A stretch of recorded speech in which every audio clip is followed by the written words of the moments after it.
budgeting. 1. To apply a gender lens to policy formulation, planning, allocation, execution, and audit. Ensure that every ministry and department evaluates its schemes for gender impact, not just those labeled as women-centric schemes. I hope you get the essence of it. It means not only the women-centric schemes, but all the schemes which are being implemented by states would have to be reviewed through a gender lens. Secondly, use gender disaggregated data to assess how budget allocations affect women and men differently across ministries and departments.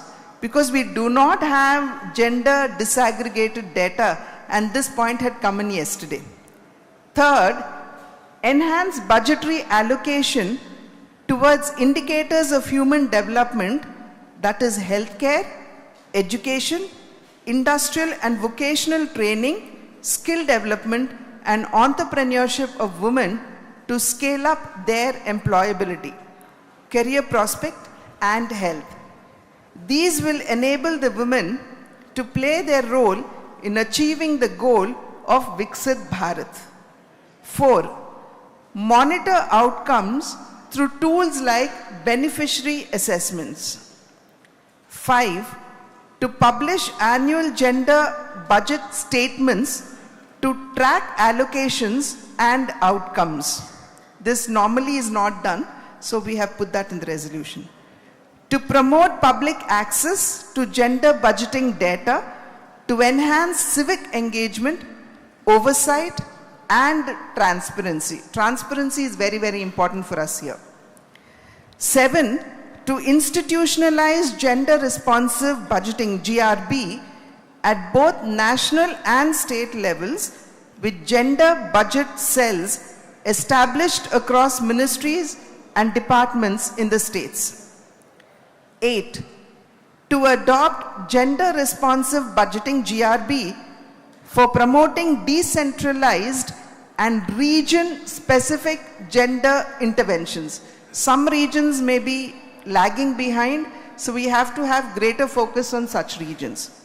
And 9, to promote capacity building initiatives such as manuals, handbooks, and training by the Ministry of Women and Child having strength and technical expertise in gender budgeting. So much for the resolution on gender budgeting. Now, resolution on empowering women to face challenges of emerging technologies. We pledge, this is number 1, we pledge to work for India's digital transformation through Digital India, Startup India, Atmanirbhar India, and to involve these initiatives for reshaping economy, governance, and employment. Number 2, to educate women about challenges and safe use of emerging technologies such as artificial intelligence, machine learning, Internet of Things, blockchains, robotics, biotechnology, cybersecurity, and data analysis. Biotechnology also came up yesterday in the course of discussion. Number 3, to bridge digital divide and move towards equality in digital space by promoting digital education among women across all age groups. Number 4, to promote science, technology, engineering, and mathematics, that is a STEM, among women. 5, to promote awareness among women about cybercrimes and frauds and train them to use cyberspace securely. Number 6, equal access to digital resources in terms of affordable internet in rural areas and making women active creator of technology rather than a passive consumer. Number 7, special focus on digital literacy program for women on similar lines of adult literacy mission. This would conclude the resolution on the challenges that women face in terms of emerging technology. To conclude, we would say, we the chairpersons and members of parliamentary and legislative committees for the empowerment of women unanimously resolve to dedicate ourselves to the advancement of women's education, health, safety, dignity, and self-reliance. United in purpose and commitment, we pledge to champion women-led development as a cornerstone of national progress and to actively contribute to the realization of Viksit Bharat 2047. This would be the resolution that we would actually be adopting today. If it is acceptable to all and you feel this is comprehensive enough, we will immediately adopt the resolution today. So to conclude, we would only add, adopted by the chairpersons and members of the committee on the empowerment of women of parliament and state UT legislative bodies on this day, the 15th of September 2025 at Tirupati, Andhra Pradesh. Yeah? So we adopt the resolution. Thank you. Thank you all.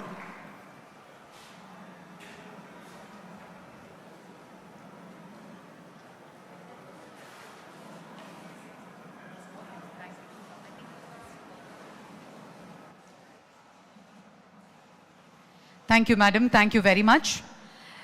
Well, ladies and gentlemen, today our Honorable Governor will be arriving in a short while from now. To all the delegates, once again, the resolution would be sent to the chairpersons of the state committees so that you would have it in hand for the implementation of the resolutions as and when it reaches you. Thank you.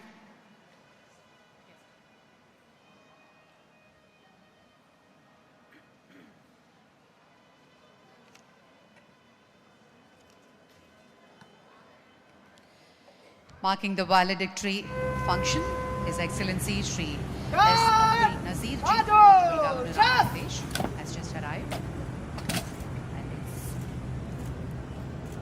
श्रीमान आपके nation के लिए God father है God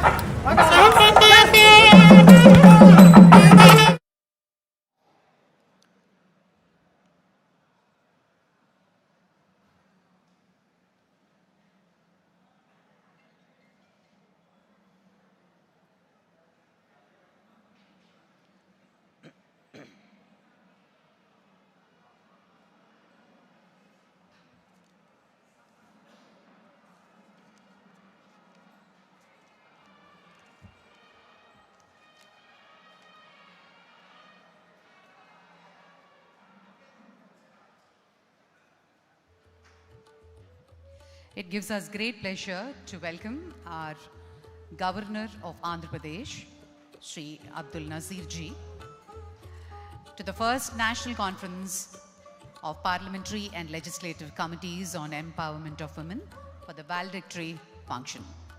It gives us great pleasure to welcome our Honorable Speaker Lok Sabha, Shri Om Birla Ji, our Honorable Speaker, Andhra Pradesh Legislative Assembly, Shri Ayanna Pathrudu Garu, Dr. Purandheshwari Garu, Shrimati Gauru Charita Reddy Garu,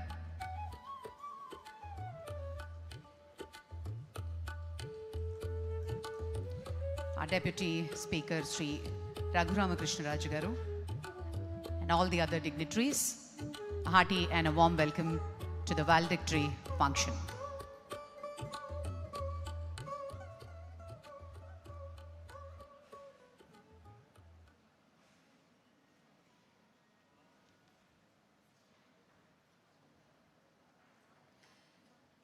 May I request all of you to kindly rise for the national anthem, followed by the state song of Andhra Pradesh.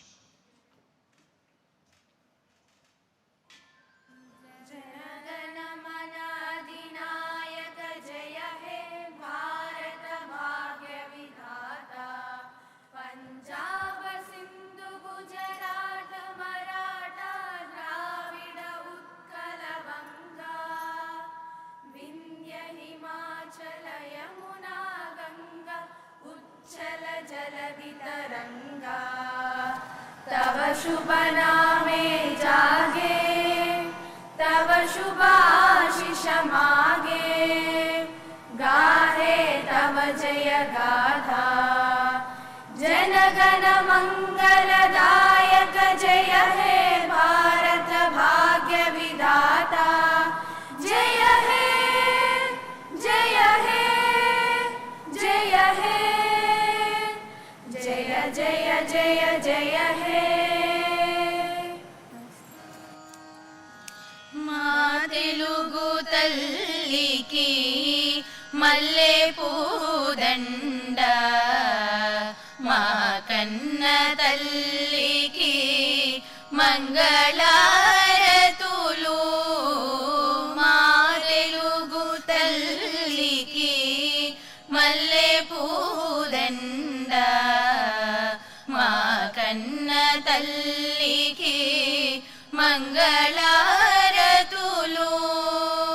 కడుపులో బంగారు, కనుచూపులో కరుణ, చిరునవ్వులో సిరులు దొరలించు మా తల్లి।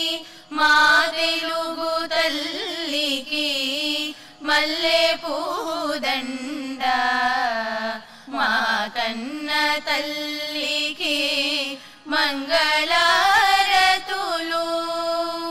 గలగల గోదారి కదలిపోతుంటేను, బిరబిరా కృష్ణమ్మ పరుగులెడుతుంటేను, బంగారు పంటలే పండుతాయి, మురిపాల ముత్యాలు దొరలుతాయి। మా తెలుగు తల్లికి మల్లె పూదండ, మా కన్న తల్లికి మంగళారతులు।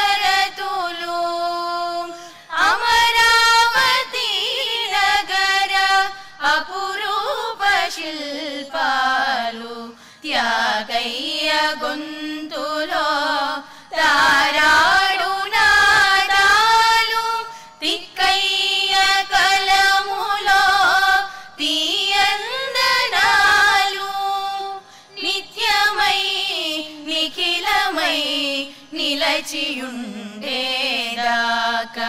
రుద్రమ్మ భుజ శక్తి, మల్లమ్మ పతి భక్తి, తిమ్మరు సుధీయుక్తి, కృష్ణరాయల కీర్తి, మా చెవులు రింగుమని మారు మ్రోగేదాకా నీ ఆటలే ఆడుతాం, నీ పాటలే పాడుతాం।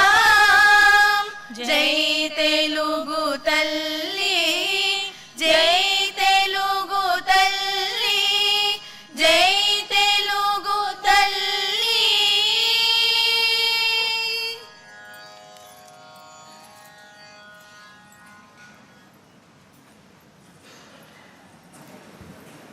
Thank you very much, ladies and gentlemen. Felicitation to the Honorable Governor by Shri Chintakaila Ayyanapatrudu, Honorable Speaker, Andhra Pradesh. Our Honorable Speaker will be presenting a special shawl, a kalankari made, rooted in the heritage of Andhra Pradesh and prominently associated with Tirupati.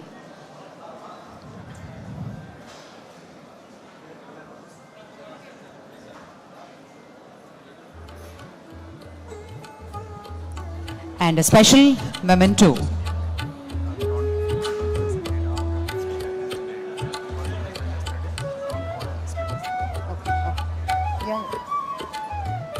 Srirami Pattabhishekam, an artwork celebration of culture and faith. And I request our Speaker Garu to present a memento to Mayana Zakia Khanam, Deputy Chairperson, Andhra Pradesh Legislative Council. Request to present a shawl and memento.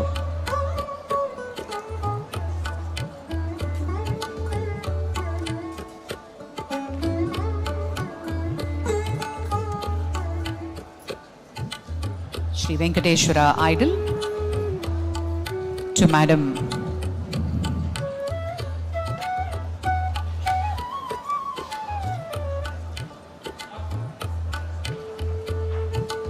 Thank you. Thank you, sir.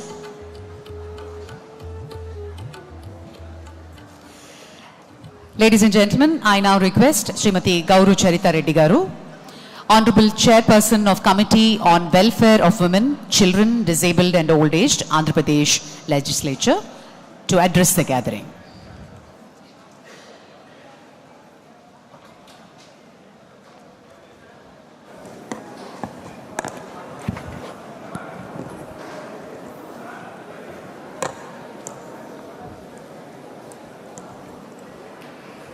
అఖిల భారత parliament మరియు శాసనసభ కమిటీల మహిళల సాధికారత సదస్సుకు తిరుపతికి విచ్చేసిన విశిష్ట అతిథులు గౌరవనీయులు లోక్సభ స్పీకర్ ఓం బిర్లా గారికి, గౌరవనీయులు ఆంధ్రప్రదేశ్ గవర్నర్ శ్రీ అబ్దుల్ నజీర్ గారికి, గౌరవనీయులు రాజ్యసభ డిప్యూటీ చైర్మన్ శ్రీ హరివంశ్ నారాయణ్ సింగ్ గారికి, గౌరవనీయులు ఆంధ్రప్రదేశ్ శాసనసభ స్పీకర్ శ్రీ అయ్యన్న పాత్రుడు గారికి, గౌరవనీయులు డిప్యూటీ చైర్పర్సన్ ఆంధ్రప్రదేశ్ శాసన మండలి శ్రీ జాకియా ఖానం గారికి, గౌరవనీయులు డిప్యూటీ స్పీకర్ ఆంధ్రప్రదేశ్ శ్రీ రఘురామ కృష్ణంరాజు గారికి, గౌరవనీయులు చైర్పర్సన్ భారత పార్లమెంట్ మహిళా సాధికారత కమిటీ శ్రీ దగ్గుపాటి పురంధేశ్వరి గారికి, గౌరవనీయులు పార్లమెంటు శాసనసభ్యులు కమిటీల సభ్యులు, పార్లమెంటేరియన్లు మరియు నా సహచర శాసనసభ్యులకు, కేంద్ర రాష్ట్ర ప్రతినిధులకు అందరికీ నా హృదయపూర్వక స్వాగతం పలుకుతున్నాను. మహిళా సాధికారికత కోసం all India first national conference of parliamentary and legislative committee సదస్సు పవిత్రమైన తిరుపతి నగరంలో ముగుస్తున్న సమయంలో మనమందరం ముఖ్యమైన మార్గదర్శకను సాధించామని గర్వంగా చెప్పగలను.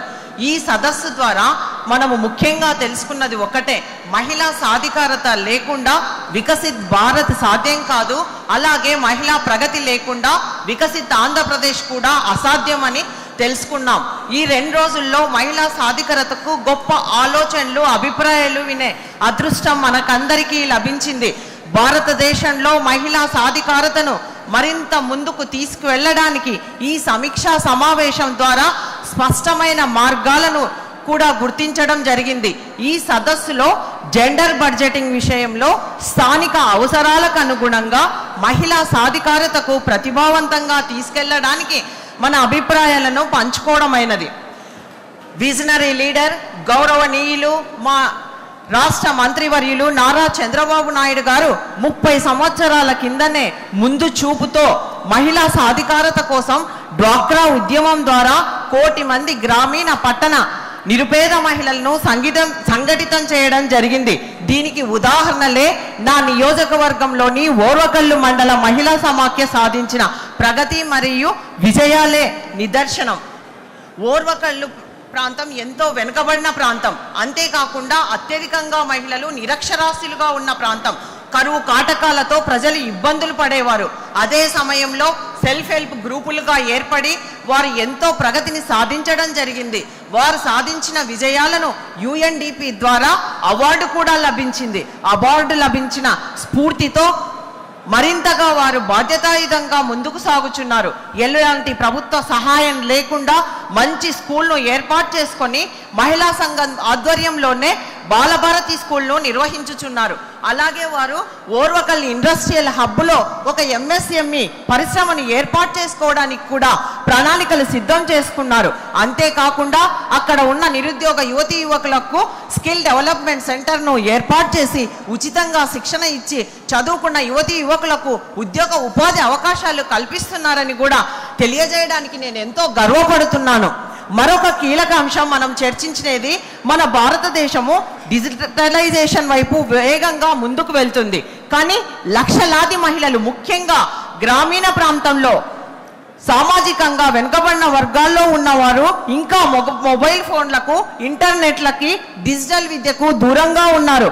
కావున ఈ డిజిటల్ విద్య యుగంలో మహిళలకు సాంకేతిక విజ్ఞానం ఎంతో శక్తివంతమైన ఆయుధమై మహిళా సాధికారతకు అవకాశం ఇవ్వగలదు. ఆ దిశగా యువనేత ఐటీ శాఖ మాత్యులు నారా లోకేష్ గారి స్వారథ్యంలో మహిళలకు సాంకేతిక విజ్ఞానం అందించడానికి ఎంతో కృషి చేస్తున్నారు.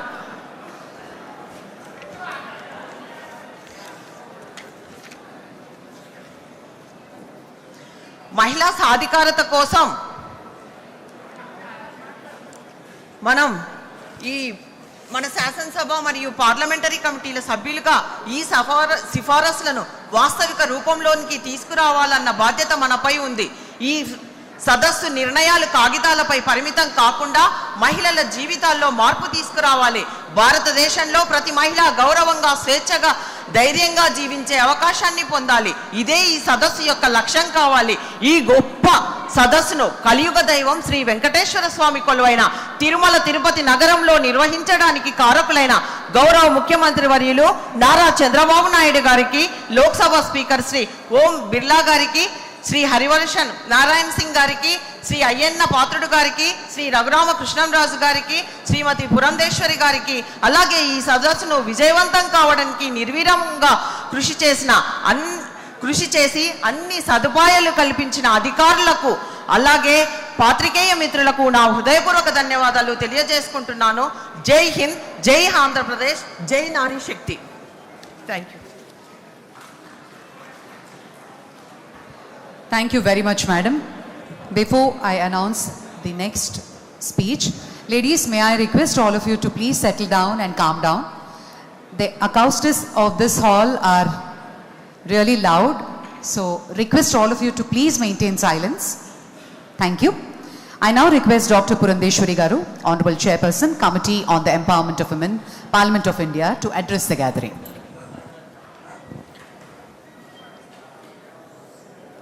Honorable Speaker, Legislative.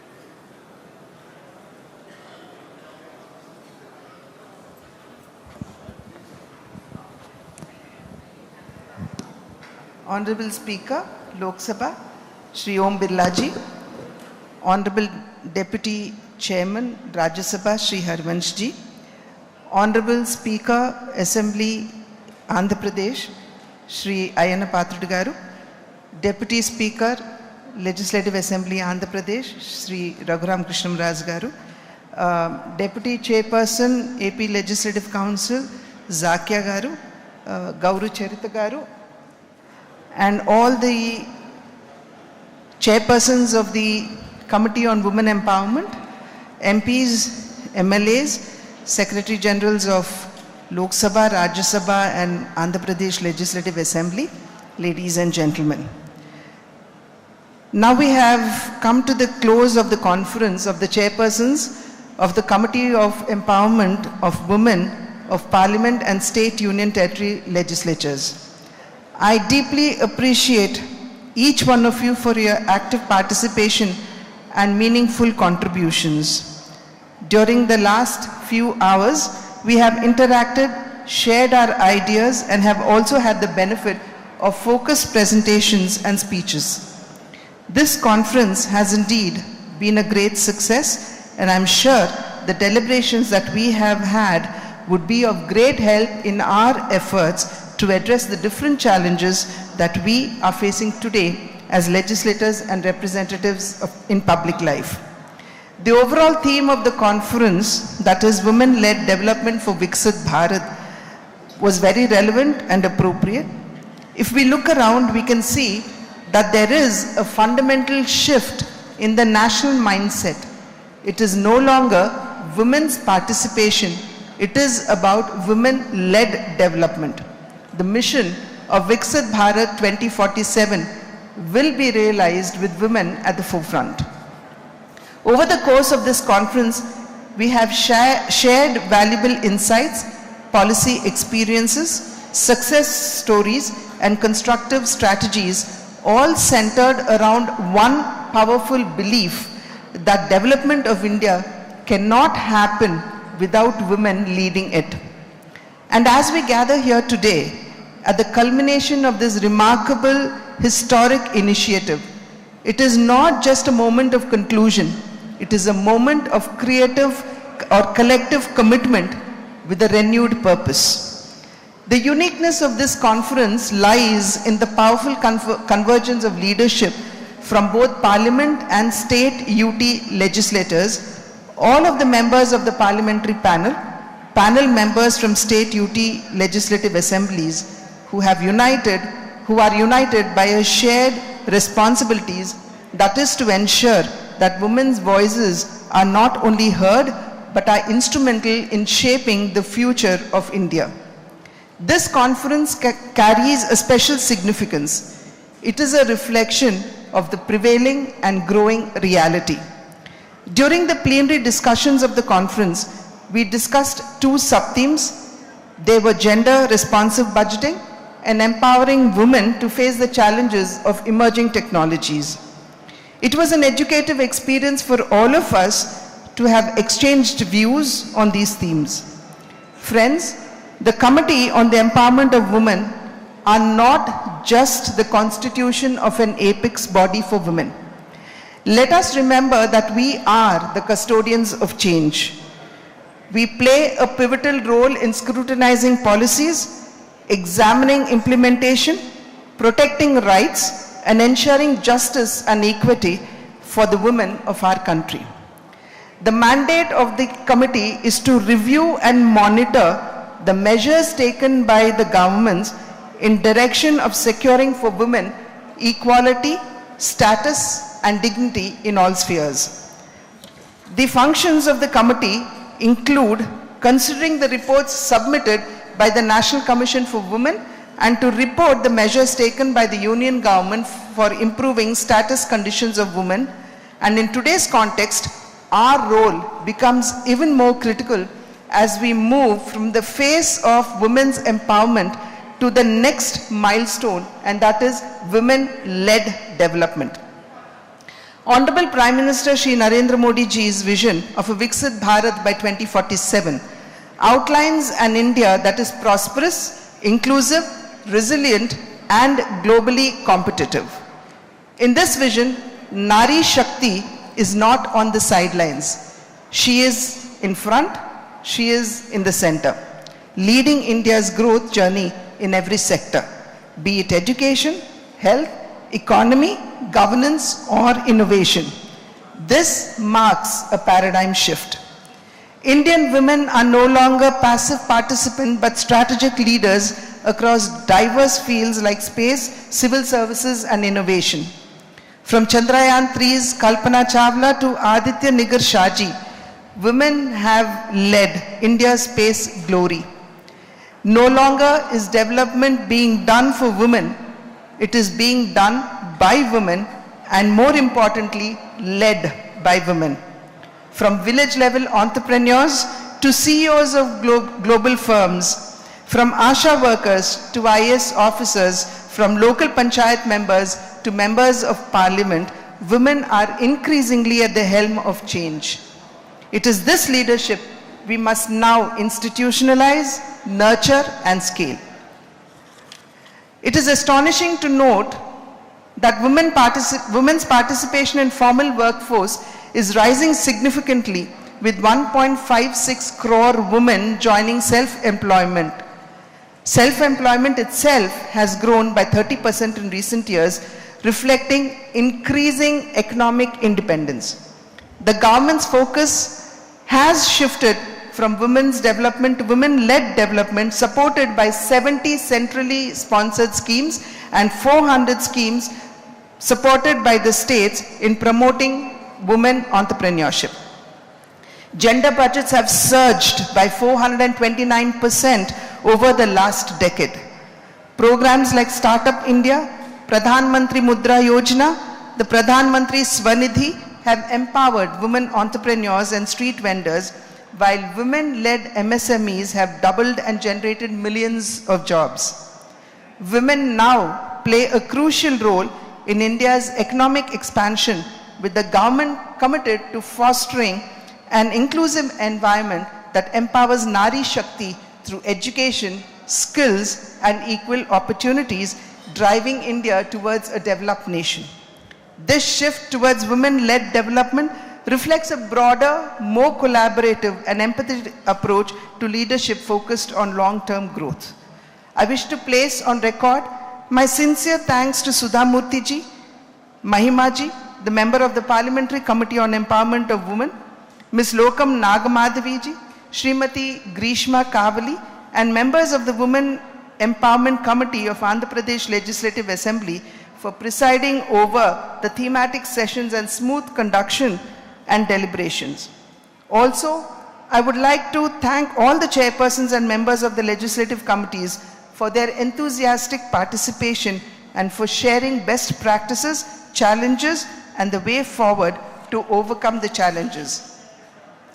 Based on the enriching discussions we've had during the 2 thematic sessions of the conference, our collective leadership can and must chart the pathway forward to transform every policy into an opportunity for women to lead by strengthening monitoring mechanisms. We must ensure the effective implementation of key government schemes focused on women's welfare and empowerment. Mainstreaming gender in all legislations as conducting gender impact assessment of all laws and rules. As we conclude this conference, I urge each one of us to return to our respective states and union territories, not just with reports and proceedings, but with a renewed sense of mission. Let us convert this learning, every learning here into a legislative initiative, a community program, a monitoring intervention, or a policy recommendation. Let this not be a one-time dialogue, but the beginning of a networked movement where we all work in synergy, learning from each other's experiences, amplifying each other's efforts. This conference is a beginning only. I request all of us to hold this type of dialogue at district level, mandal level, in our respective constituencies to keep the momentum on. To have a realistic implementation and greater impact, let us also hold 2 levels of dialogue with people's representatives, that is the Jan Pratinidhi, including the grassroots representatives and the self-help groups. I would also request the MLAs who have come all the way to participate in this historic conference to initiate action for the formation of women-led related committees in their respective states, so that all states and UTs will have women empowerment committees to give impetus to women-related issues. Together, let us build a Bharat where every girl child dreams big, every young woman is raised with courage, and every citizen respects and supports her leadership in homes, in workplaces, and in the nation. As the Honorable Prime Minister rightly said, "Ye Amrit Kal Nari Shakti ki Kakal hai." Let us ensure that this spirit becomes the defining force of our journey towards a just, equitable, and developed India, or a Viksit Bharat. Let us always remember that women-led development isn't just a policy. It is a powerful movement shaping the India of tomorrow, an India where women are at the forefront, not just as beneficiaries of progress, but as the very architects of it. As we come to the conclusion of this memorable conference, I would once again like to extend my greetings to all the delegates whose participation and deliberations here have enriched us all. It is a matter of great satisfaction to note that this conference has been made a success with all your participation. I'm thankful for sparing your valuable time and valuable inputs as well. I take this opportunity to thank the Honorable Speaker of the Lok Sabha, Shri Om Birla ji. The initiative to hold a historical national conference of this magnitude was his inspiration. Honorable Speaker's guidance and encouragement at every stage has made this conference a big success.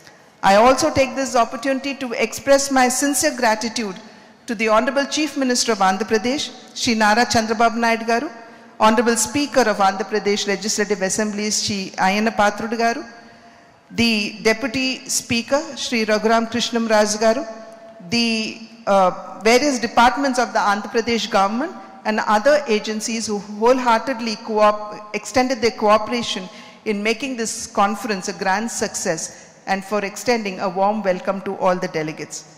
I am also thankful to the Secretary Generals of the Lok Sabha, Rajya Sabha and the State Assembly as well. The State Secretary General Shri Prasanna Kumar Garu and his dedicated team of officers and staff, as well as the dedicated team and staff from Lok Sabha and my own committee, who have all contributed to the success of this conference.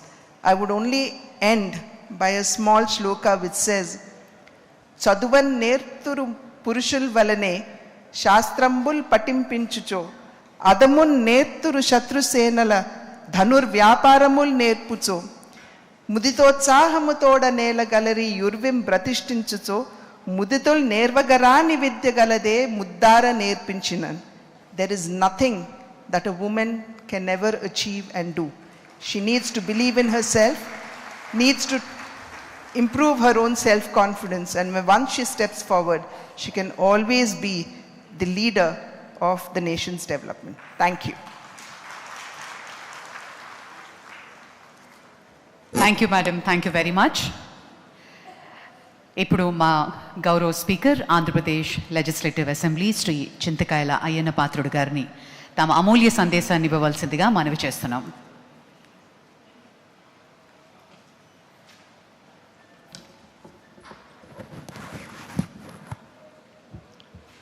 నమస్కారం to everybody. ఈరోజు ఈ గౌరవ సభను అలంకరించినటువంటి పెద్దలందరికీ కూడా నమస్కారం. ఈ 2 రోజుల పాటు జరిగినటువంటి first national conference of parliamentary and legislative committees of empowerment of women చాలా మంచి సబ్జెక్టు టేకప్ చేయడం జరిగింది.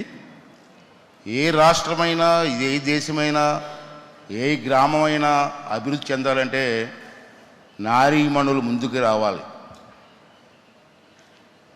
అంచేత వాళ్ళకి ఇంపార్టెన్స్ ఇవ్వాల్సిన అవసరం ఉంది, ఎడ్యుకేట్ చేయవలసిన అవసరం ఉంది, సమాజ సేవలో భాగస్వాములు చేయవలసిన అవసరం ఉందని చెప్పి నేను భావిస్తున్నాను. మరి ఈరోజు ఈ సభలో పాల్గొంటున్నటువంటి మన ఆంధ్రప్రదేశ్ గవర్నర్ అబ్దుల్ నజీర్ గారికి కూడా నా నమస్కారాలు, ధన్యవాదాలు తెలియజేస్తున్నాను. అలాగే లోక్సభ స్పీకర్ గారు పెద్దలు ఓం బిర్లా గారు, అలాగే రాజ్యసభ డిప్యూటీ చైర్మన్ గారు నారాయణ సింగ్ గారు, అదేవిధంగా ఆంధ్రప్రదేశ్ శాసనమండలి డిప్యూటీ చైర్మన్ శ్రీమతి మరి జకియా కనం గారు, వారు కూడా రావడం జరిగింది. వారికి కూడా ధన్యవాదాలండి. శాసనసభ డిప్యూటీ స్పీకర్ సోదరులు రఘురామరాజు గారు, అలాగే పార్లమెంట్ మహిళా సాధికార కమిటీ అధ్యక్షురాలు సోదరీమణి దగ్గుబాటి పురంధేశ్వరి గారు, గౌరవ ఆంధ్రప్రదేశ్ శాసనసభ మహిళా శిశు సంక్షేమ దివ్యాంగుల వయోవృద్ధ సంక్షేమ కమిటీ చైర్మన్ గారైనటువంటి చరిత రెడ్డి గారు, అదేవిధంగా గౌరవనీయ రాష్ట్ర కమిటీ చైర్మన్లందరికీ పేరు పేరున నా ధన్యవాదాలు తెలియజేస్తున్నానండి. దేశంలోని అన్ని రాష్ట్రాల నుండి వచ్చేసినటువంటి గౌరవనీయులు ఎంపీలకు, ఎమ్మెల్యేలకు, రాష్ట్ర కమిటీ సభ్యులకి అందరికీ కూడా నా నమస్కారాలు తెలియజేస్తున్నానండి. ఈ 2 రోజులు మనందరం ఎన్నో ప్రసంగాలు చేసి ఉంటాం, జరిగిన చర్చలు కూడా ఉన్నాయి. ఈ ప్రసంగాలు, చర్చల్లో వచ్చినటువంటి అనుభవాలని, సూచనల్ని ఇవన్నీ కలిపి మనకు కొత్త దిశ, కొత్త ఆత్మవిశ్వాసాన్ని కలిగిస్తాయని చెప్పి నేనైతే మనస్ఫూర్తిగా నమ్ముతున్నానండి. దీంట్లో కొన్ని చర్చకు వచ్చినటువంటి అంశాలు ఉన్నాయి, చాలా ఇంపార్టెంట్. బ్రహ్మాండంగా చర్చ జరిగింది. నేనైతే హ్యాపీ ఫీల్ అవుతున్నాను యాజ్ ఏ స్పీకర్గా, రాష్ట్ర స్పీకర్గా. మంచి చర్చ జరిగింది. ఈ చర్చలో జరిగిన అంశాలలో మహిళలకు సమాన హక్కులు ఆల్రెడీ ఆంధ్ర రాష్ట్రంలో ఇచ్చాం సార్. అన్న ఎన్టీ రామారావు గారి టైంలో మహిళలకి పెద్దపీట వేయడం జరిగింది. పురుషులతో సమానంగా అన్నీ ఇవ్వడం జరిగింది. ఇది ఆంధ్ర రాష్ట్రానికి పరిమితం కాదు, భారతదేశంలో ఉన్న అన్ని రాష్ట్రాలకి కూడా మహిళలకు సమాన హక్కులు కల్పించాలన్నటువంటి తీర్మానాన్ని అందరూ ఆమోదించాలి. దీన్ని ఆమోదించడమే కాదు, అమలు చేసి తీరాలి అని నేను ఈరోజు మీ అందరికీ మనం చేస్తున్నాను.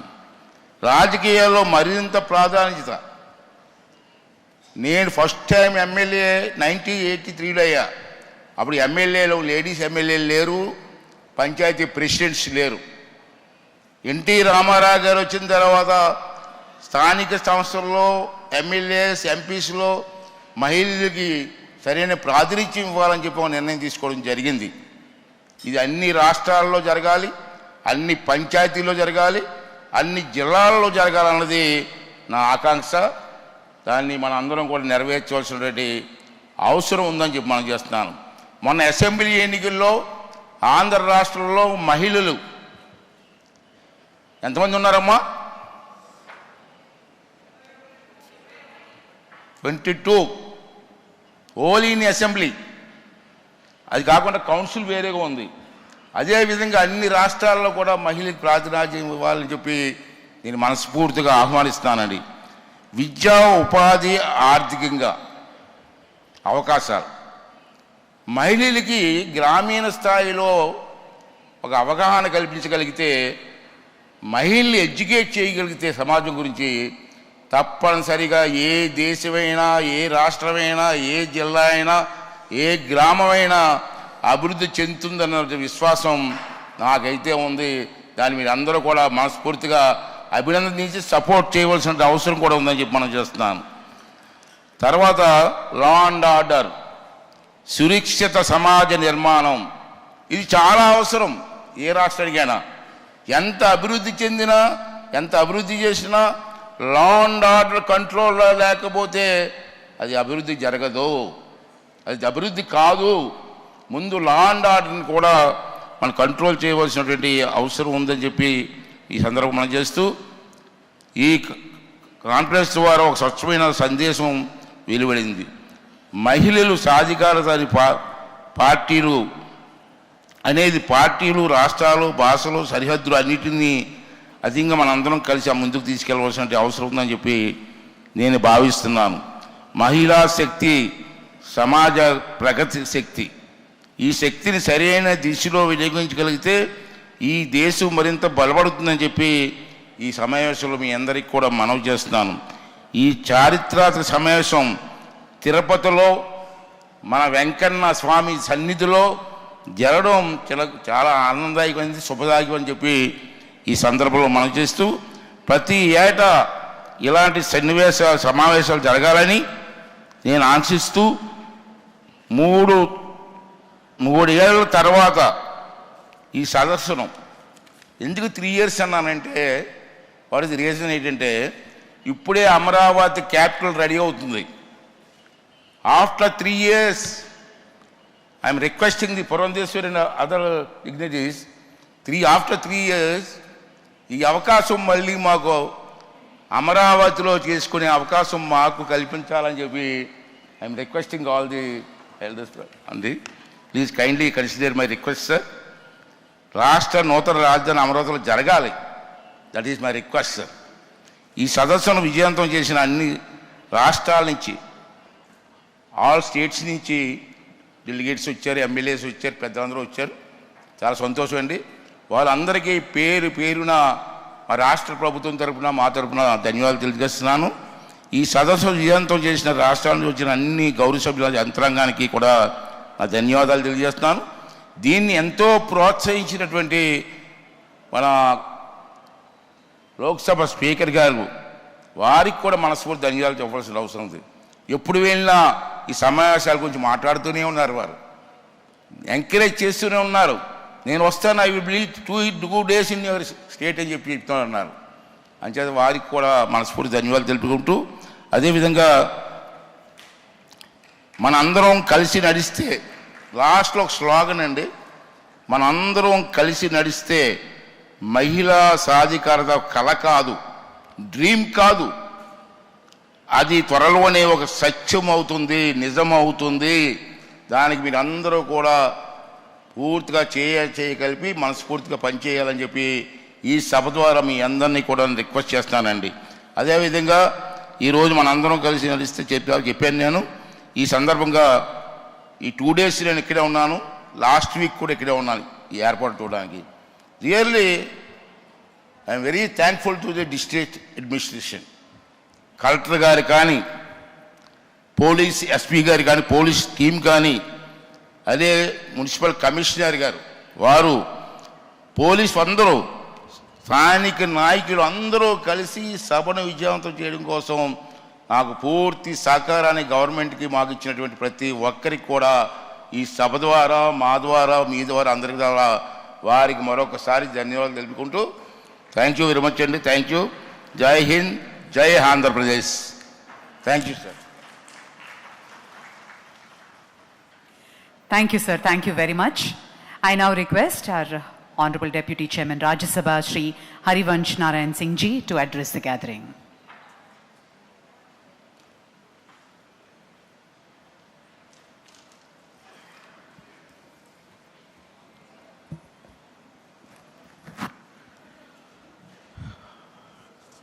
Namaskara.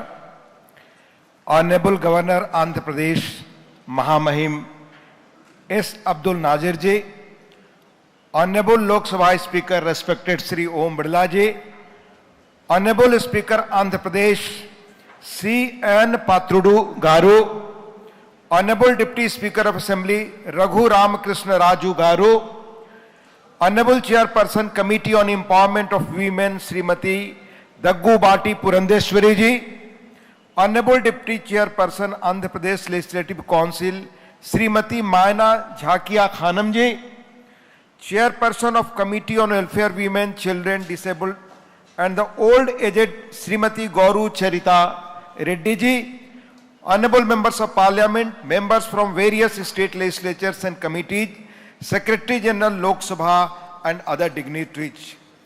We are privileged to have the Honorable Governor here, a remarkable legal luminary whose public conduct has a lot of respect from all of us, has shaped the nation through his work in the judiciary. I hope all of you had the opportunity to seek blessings of Lord Sri Venkateshwar. It has been a privilege for all of us to meet in this holy city for this conference. Further, the warm hospitality extended by Andhra Pradesh Legislative Assembly, especially the Speaker of the Assembly and Deputy Speaker who made us feel at home. We must also commend the work of our Chairperson Purandheshwari Ji, who ensured all of us get our darshan smoothly and personal care and attention to each of us. Honorable members, Andhra Pradesh is a land of rich culture, heritage and also seamlessly merges as a symbol of modern India's development. Through various phases in history, the state has contributed many great philosophers, thinkers, writers, social reformers. Their work has inspired the nation. We have come to the conclusion of this important conference where many new ideas, developments and suggestions were put forth to further the empowerment of women. First, I would like to note that Committee on Empowerment of Women was created on April 23, 1997. Sir, कुल 28 साल लगे कि committee और parliament के इस committee के सदस्य और स्टेट्स के पहली बार यहां पवित्र जगह पर मिल रहे हैं. मैं इसके लिए लोकसभा के स्पीकर और पुरेंद्रश्री जी को जितना भी धन्यवाद दे सकूं वो कम है. 28 वर्षों बाद वीमेन इक्वलिटी का यह महत्वपूर्ण कॉन्फ्रेंस यहां हो सका है आप दो के सौजन्य से. We talk of women's development all the time, but it took a long time for such an important conference to happen. I thank our Lok Sabha Speaker again for always being forward looking and keeping the committee calendar active. Just this year, again I will remind, just this year we met in Mumbai, Bhubaneswar, Tirupati and again for a different conference in Bangalore for various national conferences of the committees. I am sure that going forward, the committees on empowerment of women across parliamentary states will meet frequently now.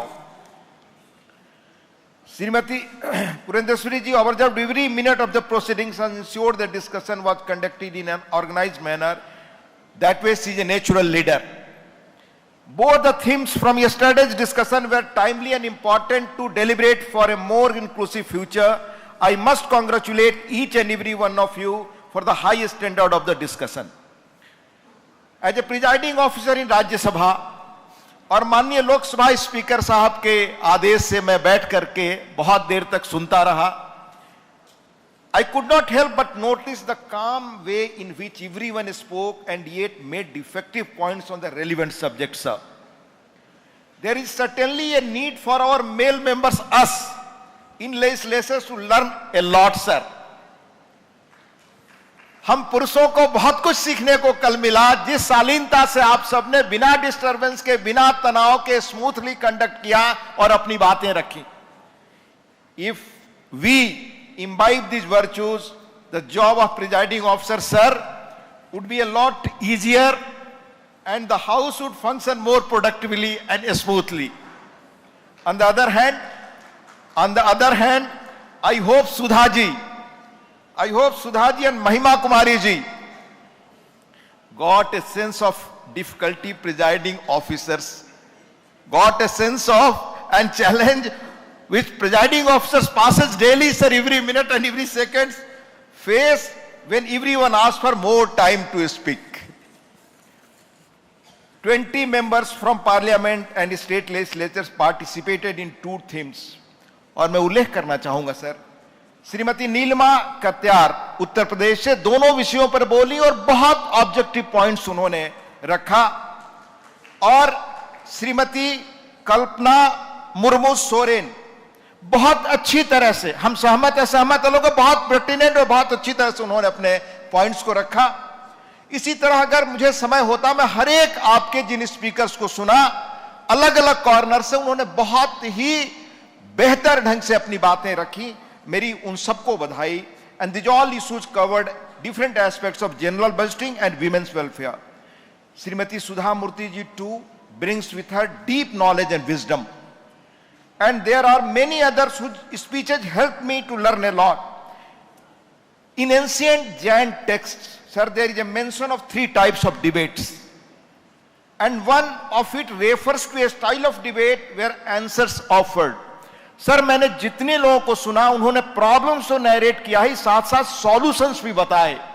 और AD से लगभग 200-250 साल पहले हमारे जैन साहित्य में संवाद के जिन तौर तरीकों पर चर्चा है, उनमें उस संवाद को सबसे श्रेष्ठ माना गया है जिसमें धैर्य से हम एक दूसरे की बात को सुने और एक सॉल्यूशन निकालें.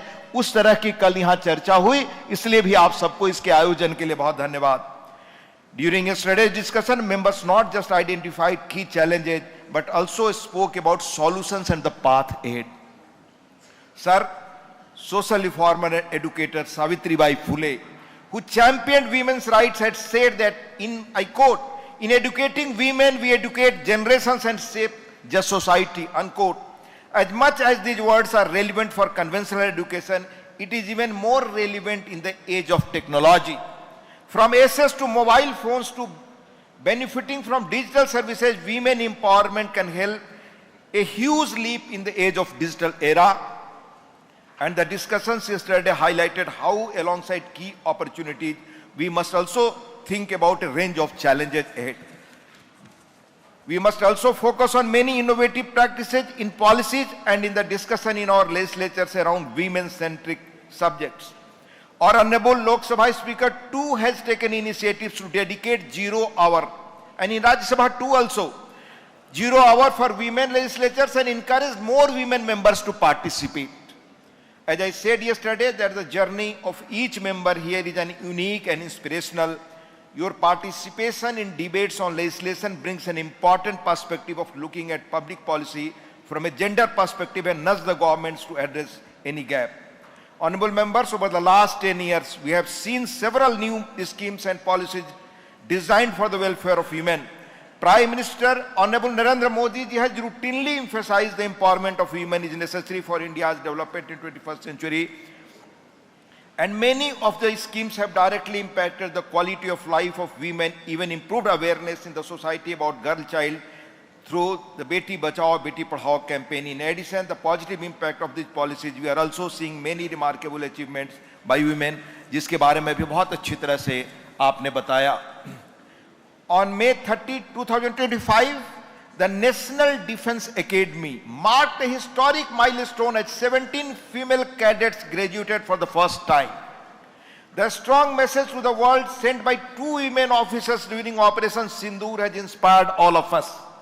Earlier in June, Honorable Prime Minister Modi ji inaugurated the historic Chenab Bridge, and I will mention दुनिया की सबसे बड़ी जो घाटी पर जो ब्रिज बना, Chenab bridge, to provide railway connectivity. पूरे दुनिया में, पूरे विश्व की सबसे बड़ी ये कनेक्टिविटी पुल की बनी, रेलवे की.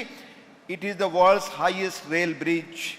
But who made even more proud is the work of G Madhavi Latha, a professor at the Indian Institute of Science.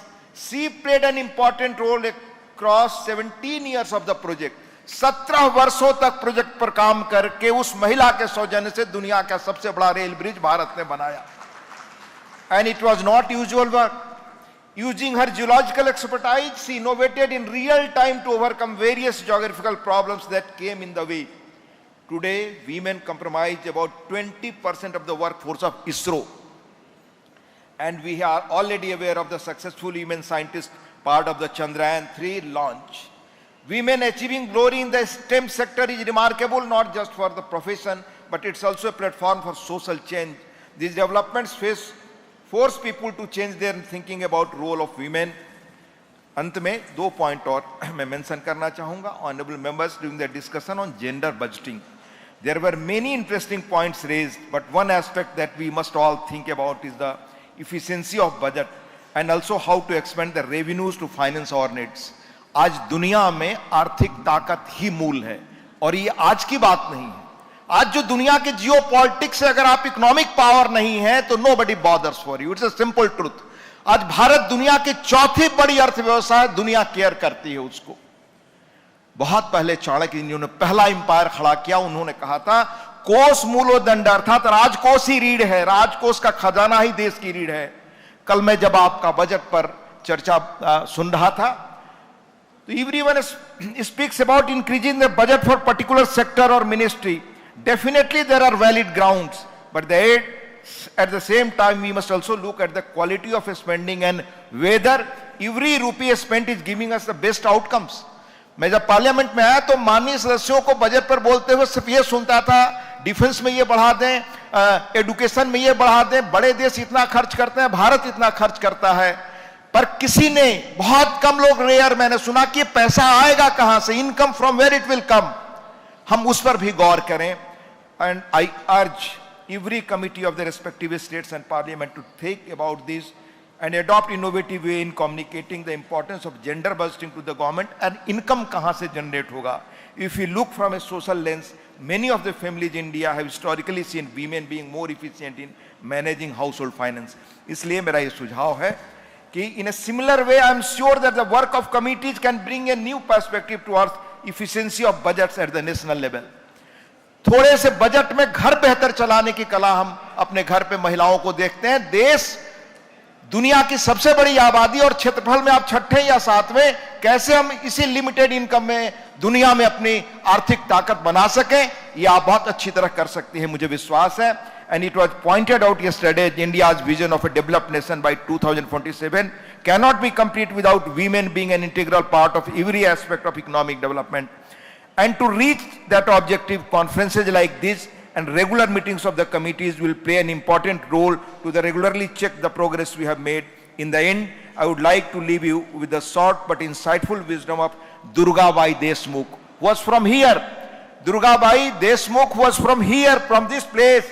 Her work in the Constituent Assembly is well known. She grew up in Kakinada and instrumental in setting up Andhra Mahila Sabha to provide education on women. In one of her speeches advocating for equal rights for women in the Constituent Assembly, she noted, and I quote, and I will end my words, we have scores of instances where women have proved better managers than men. We have a scores of instances where women have proved better managers than men. ये बहुत पहले दुर्गाबाई ने कहा था when I look back this conference, this message even more relevant. I would urge every member to read her book, Chintaman and I, C.D. Deshmukh and I, जो देश के बड़े finance minister हुए, that shows her remarkable journey and will remain an inspiration for all of us. In the end, I once again thank the Honorable Speaker Andhra Pradesh for his warm hospitality. I thank the officers of Andhra Pradesh Legislative Council, Assembly, Honorable CM Chandrababu Naidu ji, officers of Lok Sabha, staff of Andhra Pradesh government and media persons. Thank you. Jai Hind, Jai Andhra.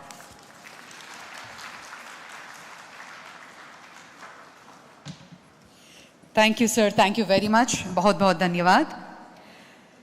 भारतीय लोकतंत्र की गरिमा और मर्यादा को नई ऊंचाइयों तक पहुंचाने वाले निष्पक्षपात और सरलता के प्रतीक हम सभी के लिए यह सौभाग्य है कि आप हमारे बीच पधारे हैं, 2 दिन हमारे सम्मेलन में भाग लिए। लोकसभा अध्यक्ष श्री ओम बिरला जी, अभी हम अनुरोध करते हैं आपका अमूल्य संदेश प्रस्तुत करें।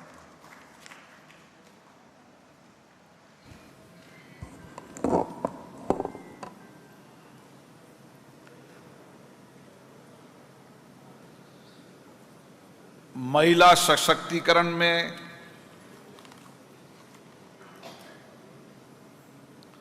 विकसित भारत में महिलाओं का योगदान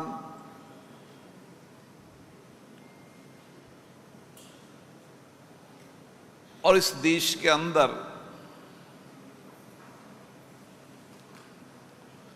देश की सामाजिक आर्थिक समाज में परिवर्तन करने के लिए महिलाओं का जो योगदान रहा और महिलाओं ने देश के अंदर अलग अलग क्षेत्रों के अंदर सामाजिक क्षेत्र में, राजनीतिक क्षेत्र में, विज्ञान के क्षेत्र में, टेक्नोलॉजी के क्षेत्र में, अंतरिक्ष के क्षेत्र में, खेलकूद के क्षेत्र में देश के अंदर जो नेतृत्व किया, उस नेतृत्व को और जनसहभागी बनाना, इसके लिए 2 दिन तक गहन विचार विमर्श हुआ, चर्चा हुई, संवाद हुआ, अपने अपने अनुभव साझे किए, ताकि इस देश के अंदर हम लोकतंत्र के माध्यम से, महिलाओं की भागीदारी के माध्यम से कैसे सशक्त और विकसित भारत बना सकते हैं।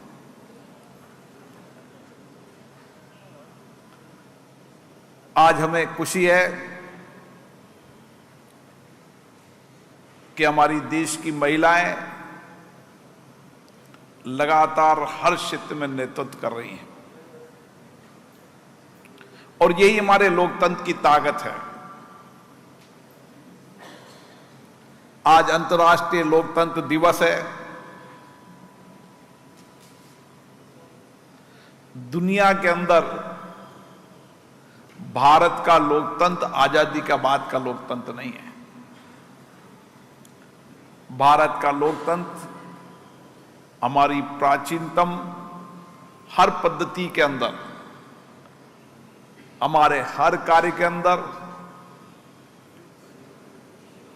हमारे लोक व्यवहार में, हमारे चिंतन में, हमारे कार्य में हमेशा लोकतंत्र रहा है। इसलिए भारत को लोकतंत्र की जननी कहते हैं। आज इस भारत के लोकतंत्र की जननी में अंतर्राष्ट्रीय लोकतंत्र दिवस पर आप सबको बहुत बहुत शुभकामनाएं। और आज इस लोकतंत्र दिवस पर देश भर से चुनी हुई जनप्रतिनिधि महिलाएं लोकतंत्र को सशक्त करती हुई हमारी पंचायत से लेकर संसद तक जिनकी भागीदारी ने राज्य और देश के विकास और निर्माण में नया योगदान दिया है। मैं आप सबको बहुत बहुत शुभकामना देता हूं, बधाई देता हूं। आज हम खुशी है कि हमारे बीच में महामहिम राज्यपाल महोदय सैयद अब्दुल नजीर जी का हम हार्दिक अभिनंदन करते हैं, स्वागत करते हैं। निश्चित रूप से उनके मार्गदर्शन से जो उनका अनुभव है, ज्ञान है, हम सबको नई दिशा मिलेगी। मैं विशेष रूप से हमारी संसदीय समिति के अध्यक्ष जो लंबे समय तक इस प्रदेश में जिन्होंने सामाजिक राजनीतिक नेतृत्व की दिशा दी पुरंदेश्वरी जी, जिन्होंने एक अच्छे विचारों के साथ, एक अच्छे अनुभव के साथ कुछ संकल्प तय किए, आगे भविष्य का रोड मैप तय किया, ताकि आने वाले समय के अंदर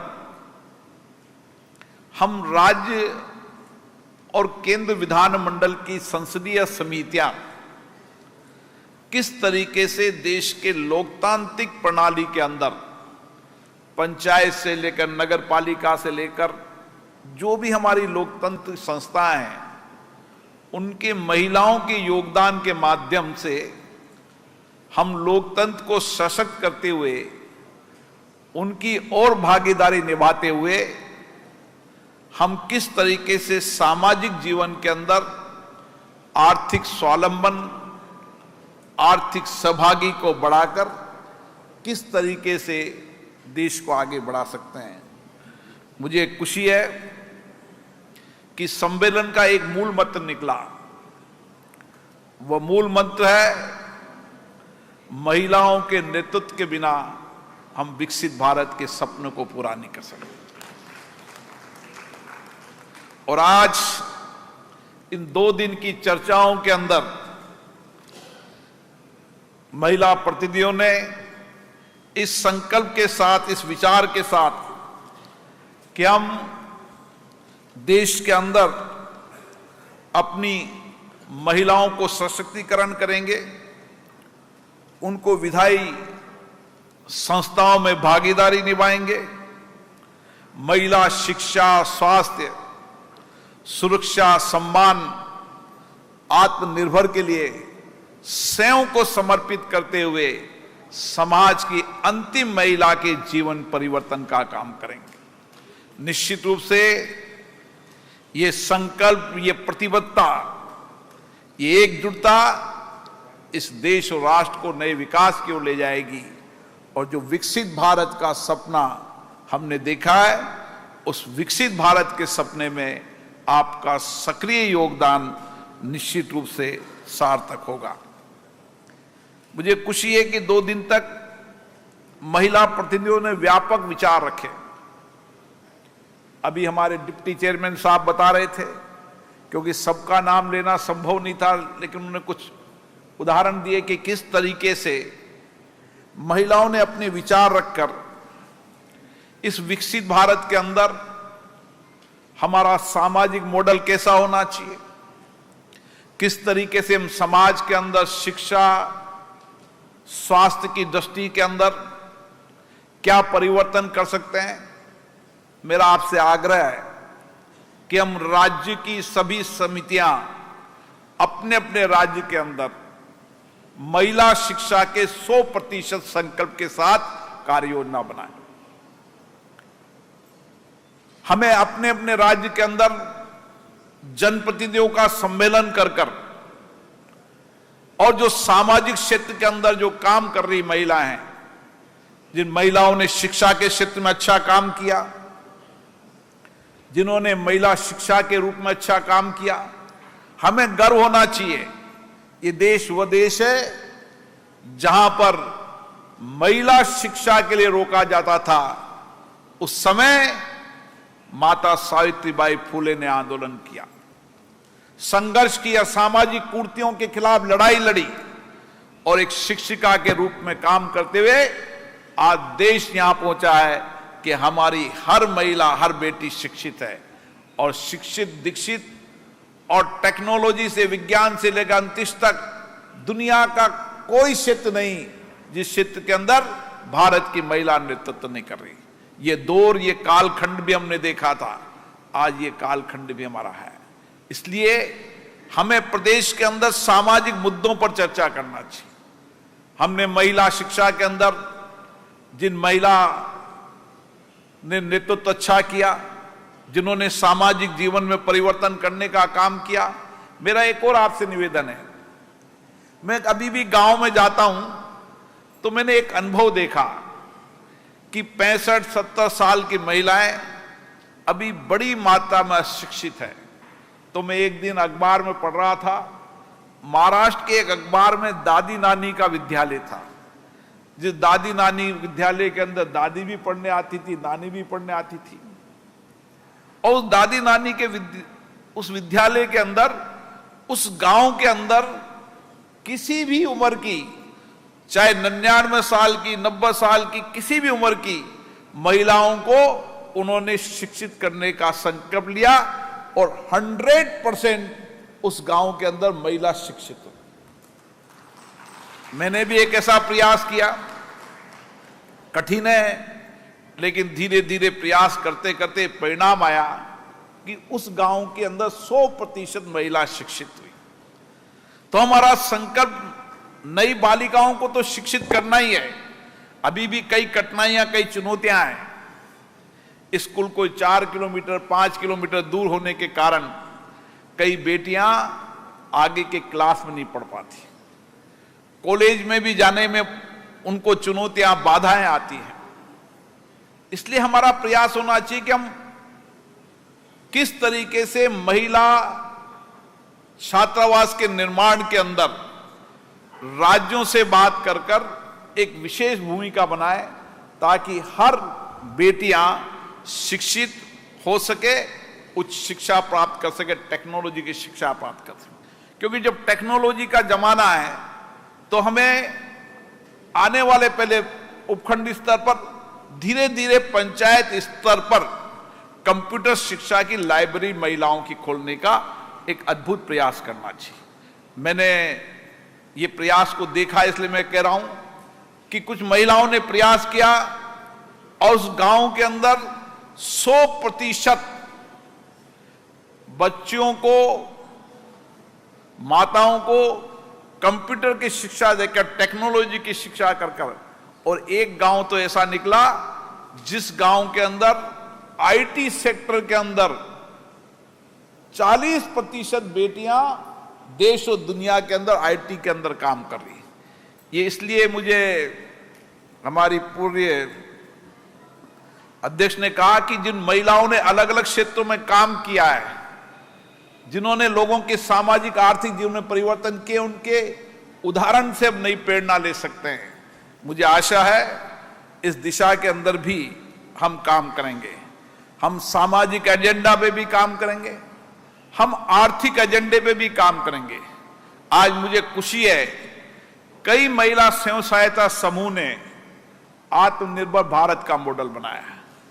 कई महिला स्वयं सहायता समूह ने स्वदेशी के आधार पर अपनी बनाई वस्तुएं, अपने बनाए हुए खाने के सामान, अपनी बनाए हुए प्रोडक्ट को देश नहीं दुनिया के अंदर अपना नया मार्केट ढूंढने का काम किया। जब महिलाएं आर्थिक स्वावलंबन होगी, जितनी महिलाएं आर्थिक अस्वावलंबन होगी, सामाजिक स्तर बढ़ेगा, उतना ही विकसित भारत के कदम हमारे बढ़ते जाएंगे। हमें कोशिश करना चाहिए कि हम हर पंचायत के अंदर महिलाएं स्वयं समूह के माध्यम से, अन्य कोई आर्थिक मॉडल के आधार पर उस गांव में रहने वाली हर महिला को गांव में ही इतना काम मिल जाए कि वह आर्थिक रूप से आत्मनिर्भर हो सके।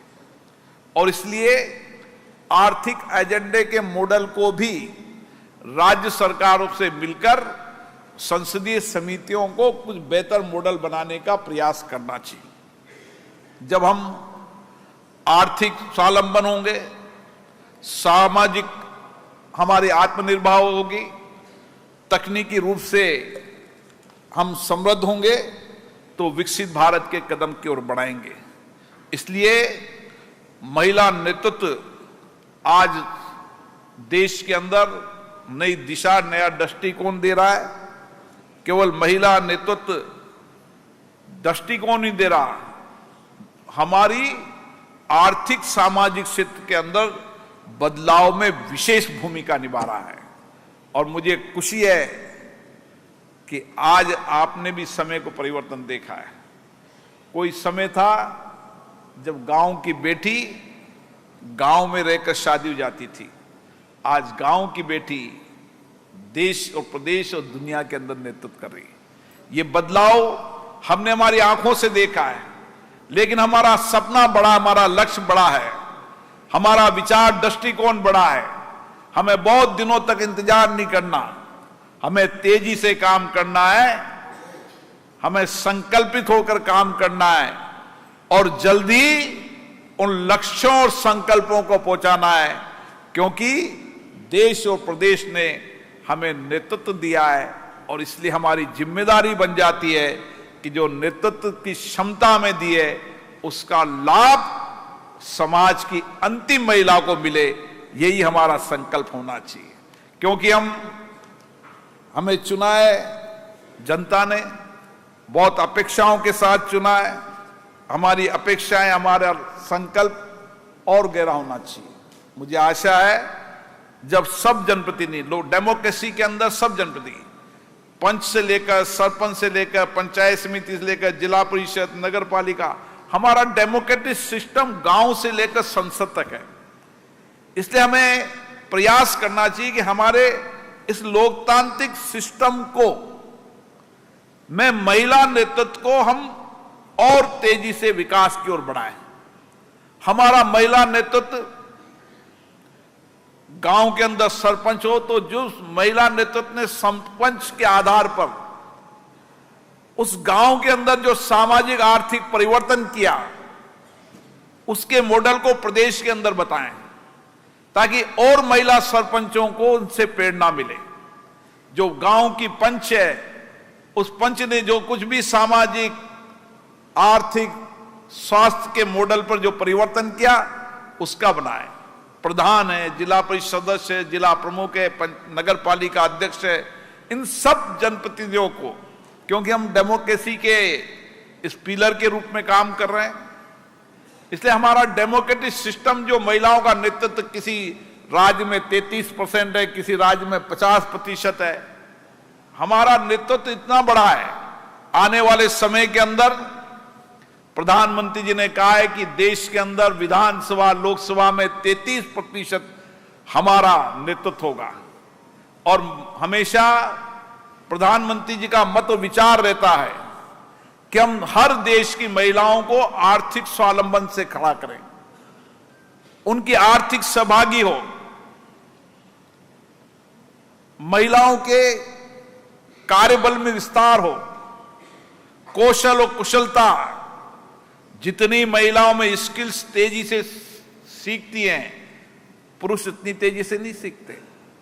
इसलिए हमारी कौशल कुशलता के अंदर हमें जन्म से ही, स्वभाव से ही, कार्य से ही हमारी कौशलता अद्भुत है, हमारा धैर्य अद्भुत है, हमारा विवेक अद्भुत है, हमारा आत्मविश्वास, हमारा संकल्प अद्भुत है। ये भारत की महिलाओं में है और इसीलिए आपसे देश को बहुत बड़ी अपेक्षाएं हैं और उन अपेक्षाओं को पूरा करने की जिम्मेदारी आप पर है। मुझे आशा है हम एक ऐसे सामाजिक सिस्टम को बनाएंगे, हम एक ऐसे आर्थिक इको सिस्टम को बनाएंगे, हम टेक्नोलॉजी के एक बेहतर इको सिस्टम को बनाएंगे, हम महिला सुरक्षा से लेकर महिलाओं के सम्मान में जो भी हमारी कार्य प्रणाली है उसको बेहतर बनाएंगे और राज्य की संसदीय समितियां अपने अपने राज्य में हमारी चेयरपर्सन से मेरी सुबह चर्चा हुई थी। हमारा प्रयास है कि हर राज्य की विधानसभा के अंदर हमारी इसकी चेयरमैन, जहां कमेटी नहीं बनेगी, हम जनवरी के अंदर जब स्पीकर कॉन्फ्रेंस का सम्मेलन होगा, जब सब स्पीकरों से आग्रह करेंगे कि वह यहां पर महिला कल्याण, महिला स्वावलंबन की कमेटी बनाए, और फिर राज्य विधानसभाएं अपने अपने राज्य के अंदर महिलाओं की आर्थिक सामाजिक भागीदारी के अंदर नए मॉडल को खड़ा करें, नया नेतृत्व दे।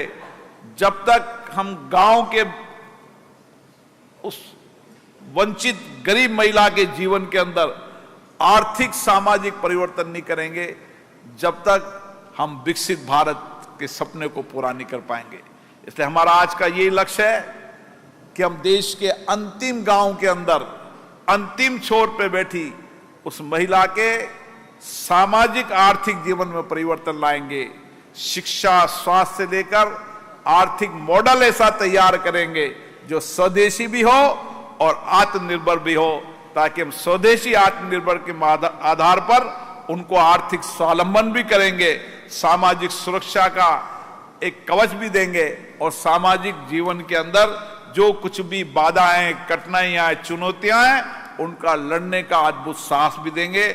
आपके 2 दिन के अधिवेशन में जो सारगर्भित चर्चा हुई, जो अनुभव, बेस्ट प्रैक्टिस से साझे हुए, निश्चित रूप से इस दस्तावेज को लेकर हम आगे बढ़ेंगे और देश में हम सब इस संकल्प के साथ कि हमें विकसित भारत बनाना है, आत्मनिर्भर भारत बनाना है, इसके लिए हमारी सक्रिय भागीदारी होगी। और इस संकल्प, इस धरती से जो संकल्प लेकर जाता है वो पूरा होता है। ये धरती वह है जिसने हमेशा सामाजिक और आध्यात्मिक आंदोलन की एक नई दिशा दी है। आप सबको बहुत बहुत शुभकामनाएं, बहुत बहुत बधाई।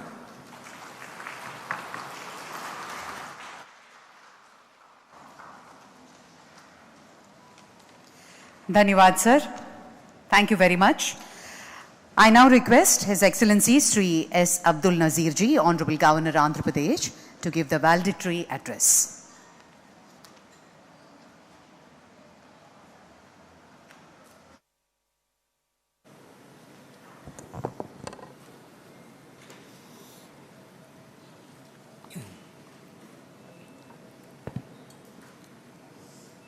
Shri Om Birla Ji, Honorable Speaker of Lok Sabha, Shri Harivansh Narayan Singh Ji, Honorable Deputy Chairman of Rajya Sabha, Shri C.H. Ayyana Patrudu Garu, Honorable Speaker, Andhra Pradesh Legislative Assembly, Shri Kanumuru Raghurama Krishna Raju Ji, Deputy Speaker, Andhra Pradesh Legislative Assembly, Dr. D. Purandheshwari Ji, Member of the Parliament and Chairperson, Parliamentary Committee on Empowerment of Women, Shrimati Mayana Zakia Khanam, Deputy Chairperson, Andhra Pradesh Legislative Council, Shrimati Gauru Charita Reddy Ji, Chairperson, Andhra Pradesh Legislature Committee, distinguished members of the Committee on Empowerment of Women, Welfare of Women of Parliament, and State and UT legislatures, elected representatives from all over the country attending the conference, esteemed guests, ladies and gentlemen, members of the media, Andiriki Namaskaram. I deem it an honor and privilege to participate in the valedictory session of the first National Conference of Chairpersons of the Committee on Empowerment of Women, Welfare of Women of Parliament and State Union Territory Legislatures, jointly organized by the Parliament of India and Andhra Pradesh Legislature. I am glad the organizers have chosen the holy city of Tirupati as the venue of this prestigious conference of national importance, and I hope all the delegates attending the conference have had a pleasant stay in the city. The Committee on Empowerment of Women, constituted on 29th April 1997 during the 11th Lok Sabha, marked a significant milestone in advancing women's empowerment in the country. I am happy to learn that the committee has made impactful contributions and its recommendations in Parliament have played a pivotal role in shaping government policies and driving a meaningful change. The committee's journey has shown that sustained advocacy coupled with thoughtful policy making can be a catalyst for building a more inclusive and resilient democracy. Women's empowerment is not just for women. Women's empowerment is not just for women. It is a promise to liberate the society as a whole, bringing us closer to a more egalitarian society, a more representative democracy, and a more inclusive citizenship. As Maya Angelou, an American poet, once said, and I quote, "Each time a woman stands for herself, each time a woman stands for herself, she stands for all women."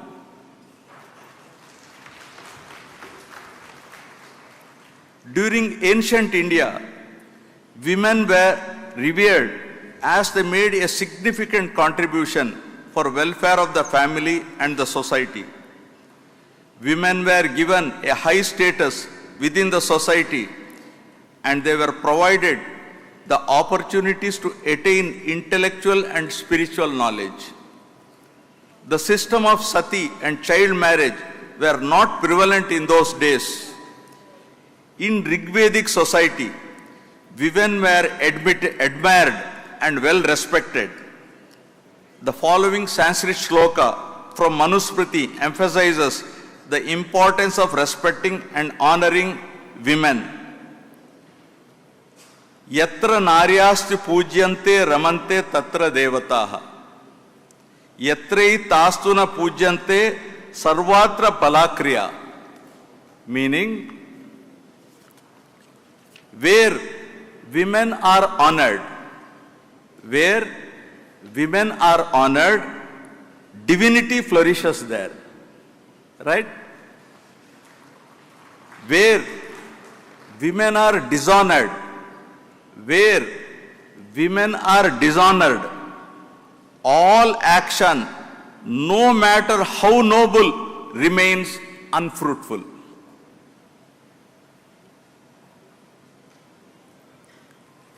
Although religion played a significant role in ancient Indian society, equal emphasis was given to education through religious scriptures.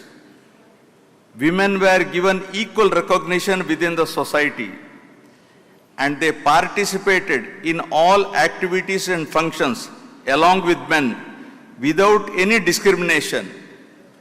Here I am reminded of the following Sanskrit shloka which defines the importance of women in a family. This is applicable to the country also, right? Striyam tu rocha manayam sarv tadrochate kulam. Tasyam tvarocha manayam sarvamevana rochate. Meaning, a family's happiness depends on woman's joy.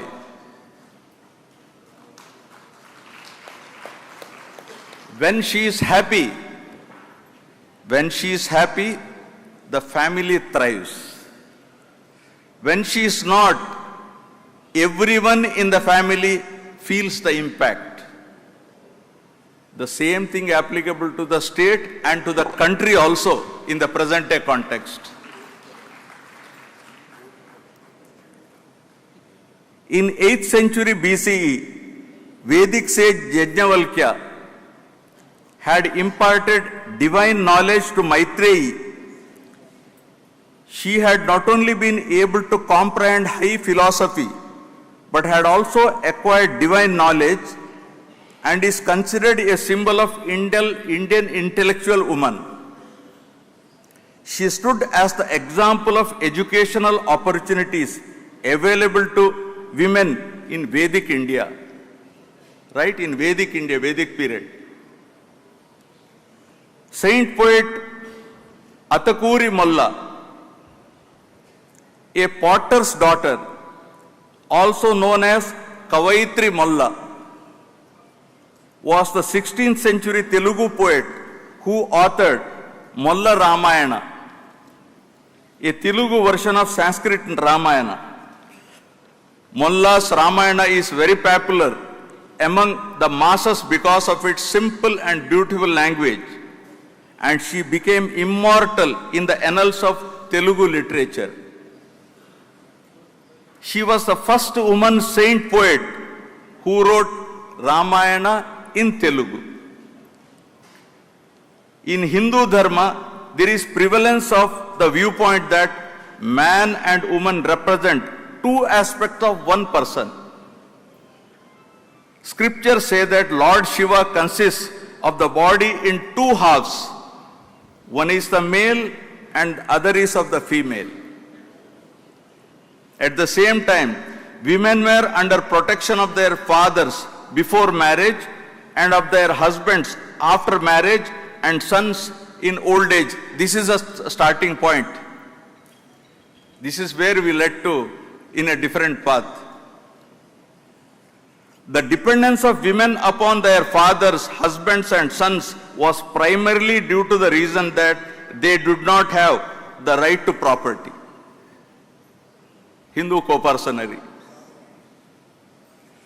They were no longer independent and became dependent upon the male-dominated society.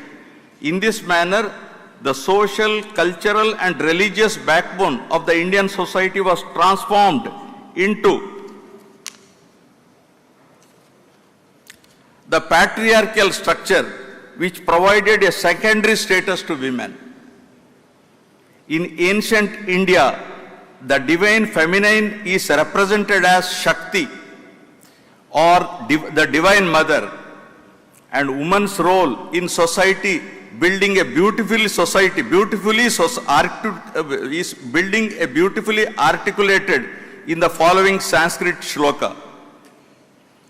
Nari asya samajasya kushala vastukara asti, meaning woman is the perfect architect of the society.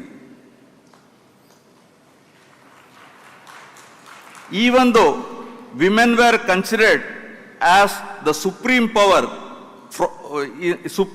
in the form of Durga, Sita, Kali, Draupadi and Savitri in the mythological legends, the kind of respect and status that a woman should be getting appears to be lost in oblivion in the male-dominated society, right? The Renaissance movements led by the great leaders like Raja Ram Mohan Rai, Ishwar Chandra Vidyasagar and others brought about radical change in the form of Bengal Sati Regulation Act 1829 that made the practice of sati illegal, and the Hindu Widows Remarriage Act of 1856 abolishing child marriage that laid the foundation for women's emancipation.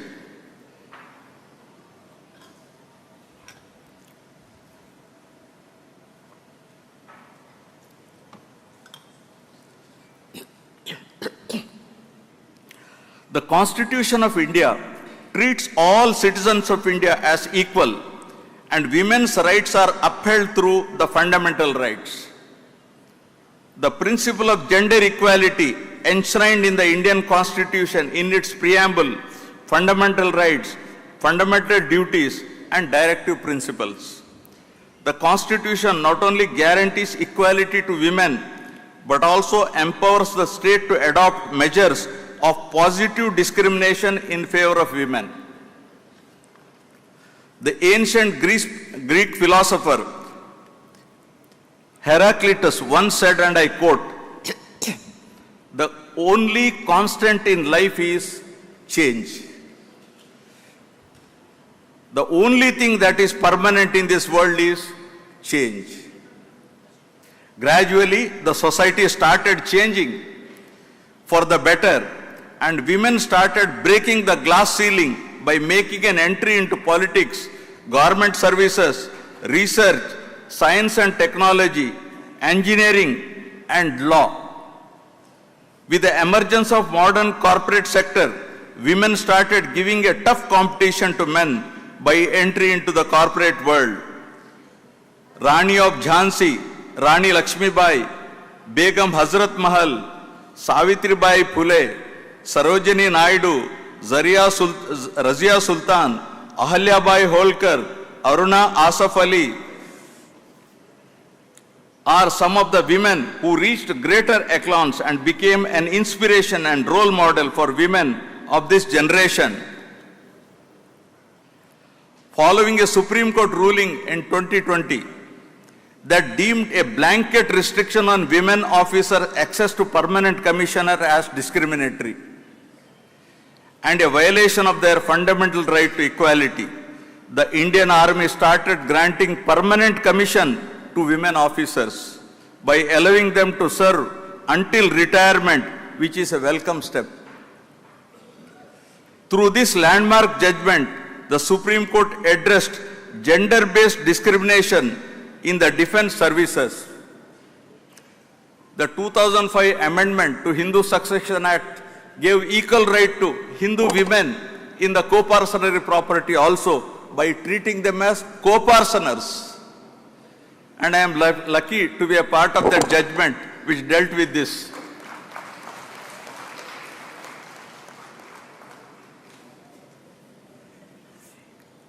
India is one of the few countries in the world where maximum laws have been passed to protect the rights of women. Through a series of landmark judgments, the Supreme Court has consistently upheld the principles of equality, dignity, and non-discrimination, addressing critical issues such as women's right to property, women's workplace rights, personal autonomy, protection from violence, and access to justice. These judgments have not only shaped the legal landscape, but have also strengthened the social fabric by ensuring a more inclusive and equitable future for women.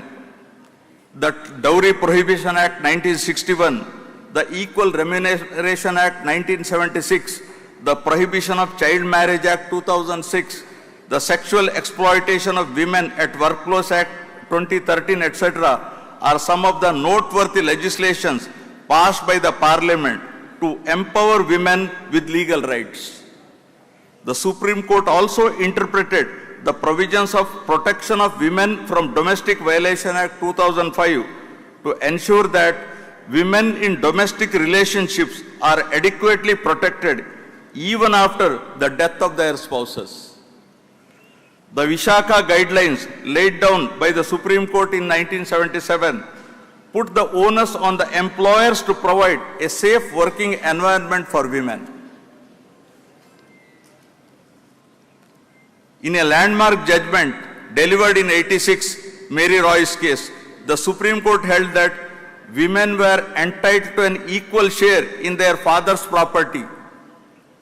This judgment significantly advanced property rights for women, reinforcing the principles of gender equality and non-discrimination. The Women's Reservation Bill 2023, I am sure you must have discussed about this bill yesterday and today, also known as Nari Shakti Bandhan Adhiniyam, is a historic legislation culminating into Women's Reservation Act 2023. The bill aims to reserve 1/3 of the seats in the Lok Sabha, state legislative assemblies, and Delhi Legislative Assembly for women. This bill was passed by the Parliament in December 2023. The reservation will be implemented after the completion of the delimitation process and census.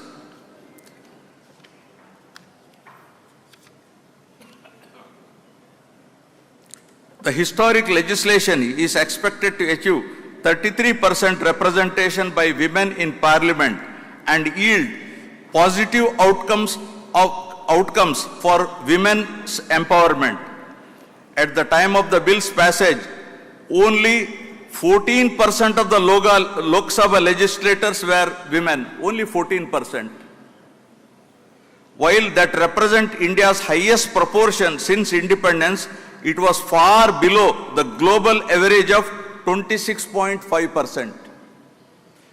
Amongst the state legislative assemblies, Chhattisgarh has the highest level of women legislatures at 18%. While Himachal Pradesh has just one woman legislator and Mizoram has none. The new legislation requires that in each election, 33% of the seats in assemblies and the Lok Sabha be assigned for only female candidates. This law will now enable greater participation of women in policy making and equitable governance at the state and national level. Through this historic legislation, India sent a clear message to the world that the path to gender equality is not only essential, but attainable. Similar legislation has been enacted in 64 other countries, ranging from Belgium to Rwanda. Rwanda's 2003 constitution set a 30% quota for women in elected positions. And 10 years later, the country became world's leader for gender equality in politics, with women occupying 64% of the parliamentary seats. In terms of women's participation in the parliament at the global level, I am sorry, India is ranked 148 among 193 countries. Ranked 31st among 47 Asian countries and 5th amongst 8 SAARC countries. This clearly shows that India is lagging behind in empowerment of women politically. Gender equality and women empowerment is the key for a country's sustainable development.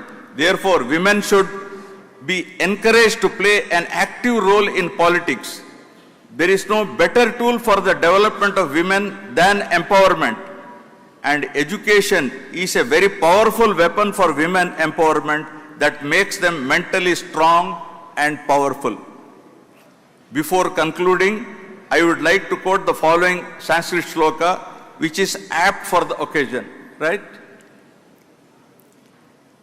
Atulam tatra tatteja sarvadeva sharirajam ekasta tadahonnari vyapa lokatrayam tvisha, meaning the incomparable radiance that was born from all gods, the incomparable radiance that was born from all gods and pervaded 3 worlds came to one place and took in the form of a woman. I thank the organizers for having invited me to be a part of this valedictory session of this prestigious national conference of the Committee on Empowerment of Women. Andariki Dhanyavadalu, Jai Hind.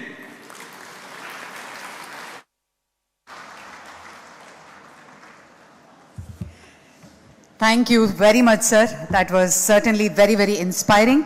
Thank you very much. On that note, ladies and gentlemen, I would like to make a very special announcement. On behalf of Shri Bojjula Venkata Sudhir Reddy Garu, Member of Legislative Assembly, Sri Kalahasti Constituency, along with his spouse, would like to present ethnic handloom saris to our esteemed delegates who have graced this conference. They will be presenting them to you in person today. And Now I request Shri Raghuram Krishnaraju Garu, Deputy Speaker, to propose the vote of thanks.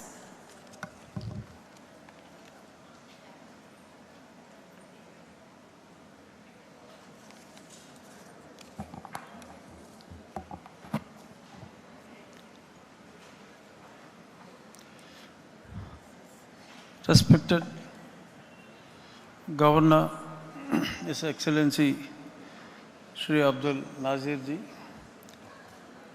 Honorable Speaker Lok Sabha Om Birla Ji, Deputy Chairman of Rajya Sabha Shri Harivansh Ji, my Andhra Pradesh Speaker, my colleague Shri Ayana Patrudu Garu, Shrimati Zakia Ji, my colleague Deputy Chairman in the Council, Madam Purandheshwari Garu, the Chairperson of Parliamentary Committee on Women Empowerment, Shrimati Charita Reddy Garu, Andhra Pradesh Women Welfare Committee Chairperson. It's indeed a wonderful pleasure for me to give the vote of thanks today also.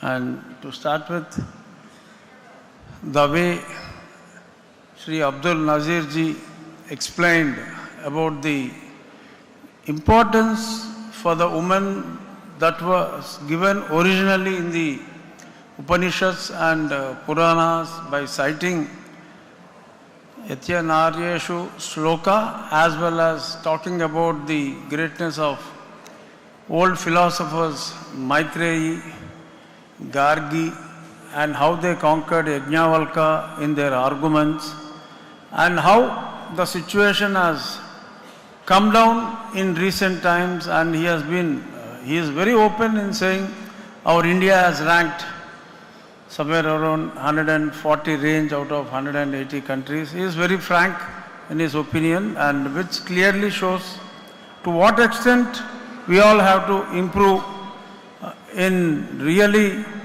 uplifting the spirit of this, really enforcing the spirit of this conclave. He made it very clear and shown the right path for all of us to implement and for you to achieve it. Thank you, Honorable Governor Sahab, for your enlightening speech for the entire women world. And I am thankful to Lok Sabha Speaker Shri Om Birla Ji. Yesterday he spoke very well, and today he continued with the same zeal. And in fact, even in the Parliament, I had seen many times, he always used to give priority for women MPs whenever they wanted to have a chance to speak. Always he has been so very considerate, and even this idea is his brainchild to have this kind of meeting. And what all he spoke, it's not what was written by someone and given it, because I know him for 5 years. I had followed him like a shadow, and whatever he spoke, he meant it. It has come from his heart. Thank you very much, Honorable Speaker sir. And Harivansh Ji, yesterday he mentioned about my Chief Minister and the key role played by him. And today he spoke about each and every individual like Sudha Murty Ji and a few others. What all they spoke in an impressive manner. That clearly shows that he has not only attended, he had listened to who all had spoken what.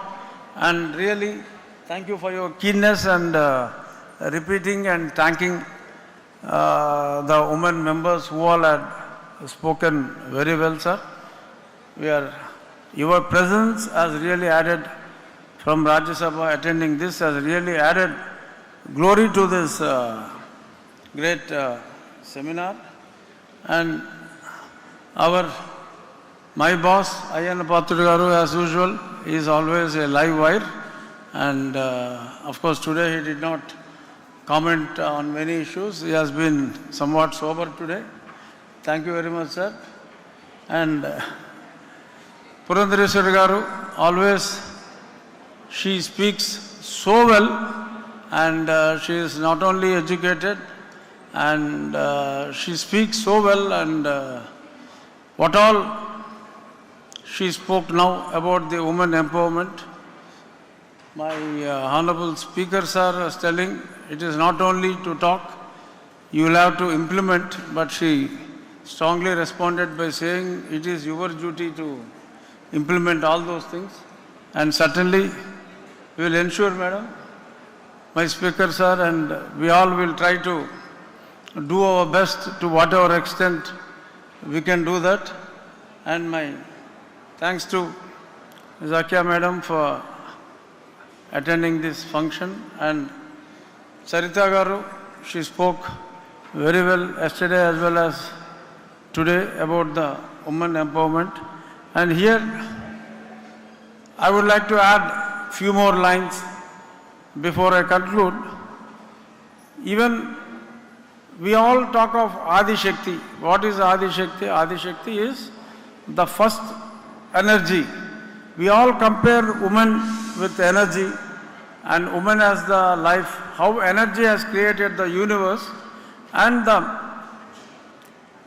Srishti is created with a force, and that force we are linked with femininity, and we call Sitaram, we call Parvati Parameshwar. Everywhere we give importance to women, but that is only kept in the books. Though originally though Manu said we have to give priority, but in between the system had come down and women were let down. Now we all have to see, we have to cross, as Honorable Governor Sahab said, immediately our task is to cross Rwanda, not after several decades or anything. In the coming 5 years, I wanted all women MLAs, MPs to really become Adi Shaktis by true spirit, and you lead and you be the real Shakti as the Upanishads and Vedas have preached, and men are only to follow here, but unfortunately it is happening the other way around. Today you all take oath that we will be in the forefront and men have to only follow you. You take oath and you stick on to it, and we will be left with no option than following you. Thank you very much, and I sincerely thank entire government officials, especially my assembly team of almost 50 members. For the last 10 days they were camped here, headed by my Secretary General, Prasanna Kumarji.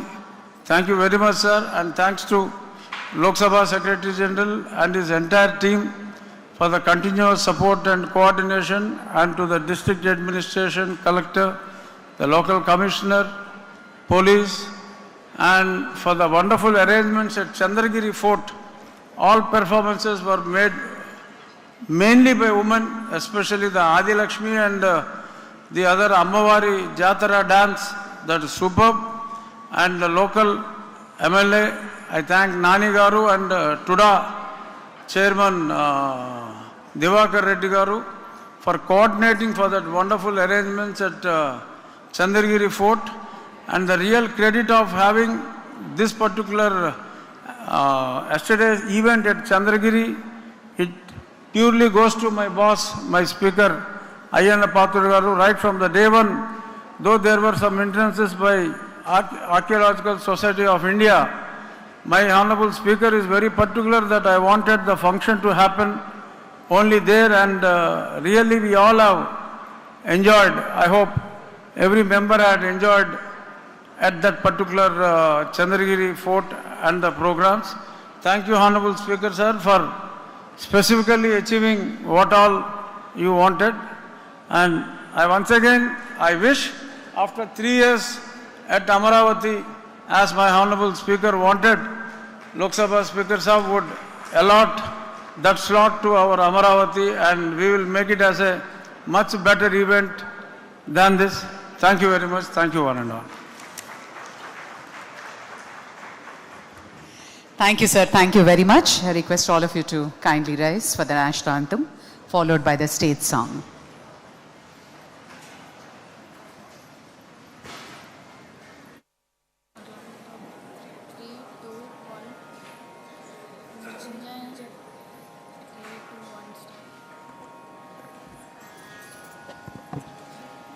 जनगण मन अधिनायक जय हे भारत भाग्य विधाता पंजाब सिंधु गुजरात मराठा द्राविड उत्कल बंगा विंध्य हिमाचल यमुना गंगा उच्चल जलधि तरंगा तव शुभ नामे जागे तव शुभ आशीष मागे गाहे तव जय गाथा जनगण मंगलदायक जय हे भारत भाग्य विधाता जय हे जय हे जय हे जय जय जय जय हे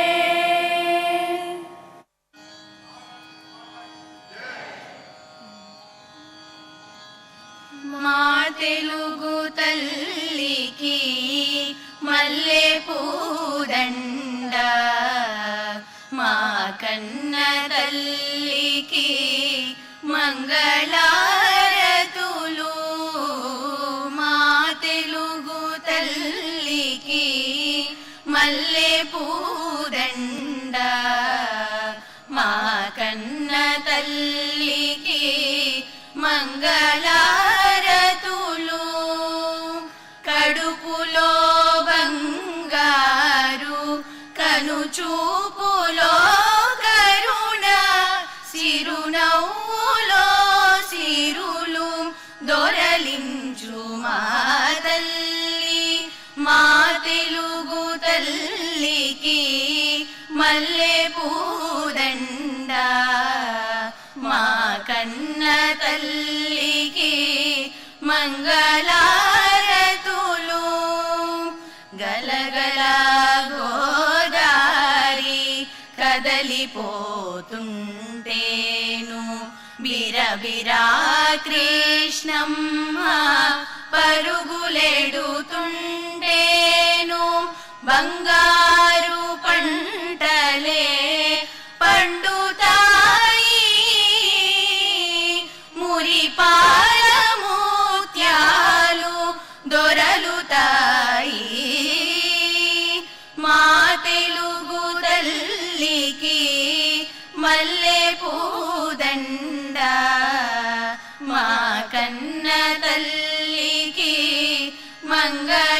మంగళారతులు అమరావతి నగర అపురూప శిల్పాలు త్యాగయ్య గొంతులో తారాడు నాదాలు తిక్కయ్య కలములో తీయందనాలు నిత్యమై నిఖిలమై నిలచియుండేదాక రుద్రమ్మ భుజ శక్తి మల్లమ్మ పతి భక్తి తిమ్మరు సుధీయుక్తి కృష్ణరాయల కీర్తి మా చెవులు రింగుమని మారు మ్రోగేదాక నీ ఆటలే ఆడుతాం నీ పాటలే పాడుతాం జై తెలుగు తల్లి జై Telugu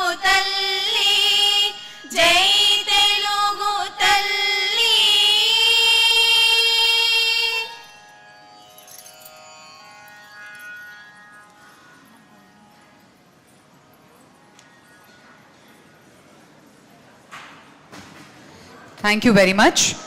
All the delegates are requested to please be seated. Shri Sudhir Reddy Garu, along with his spouse, will come to you to present the Kalamkari sari, along with a coffee table book, Gudi Mallam, an ancient Shiva temple. This is a coffee table book, and the ethnic sari will be presented to you. Kindly be seated, all the ladies. And let me also mention, today's lunch is being hosted by our Honorable Governor, Shri Abdul Nazir Ji. And post lunch, we shall be leaving to Sri Kalahasti, the ancient temple. After the darshan and shopping in Sri Kalahasti, you will be dropped back here, and the dinner